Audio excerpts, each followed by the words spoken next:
Today we're gonna try Ama at Caribe. It's a hotel and restaurant, like super upscale. And guys, it's hard to see, but the water is right there and the rocks. It's really nice. And the menu is super upscale. Everything is beautiful. And it seems that they have good drinks too.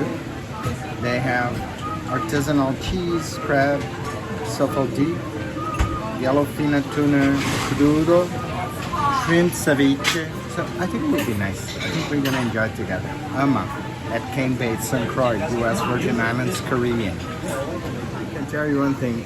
They have a person here in the bar that knows how to make real cocktails, like for real.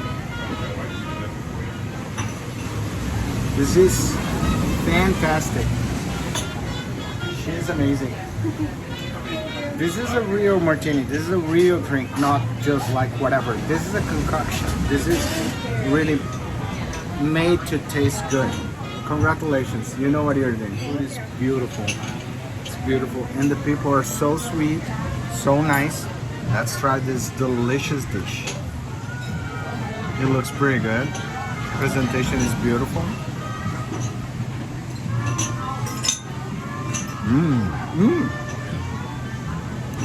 You're right. It is damn good. It is pretty delicious. So yeah, come here, Ama. Talk to my friend for drinks. She's the best. You're gonna love the food. You're gonna love the food. And you have this visual here. Look at that. This restaurant is prime stuff. Beautiful. Hey guys, look at this. This is prime stuff. I don't do this for everybody. Thank you, honey. You're welcome. I will not tell anyone. I mean, kind of.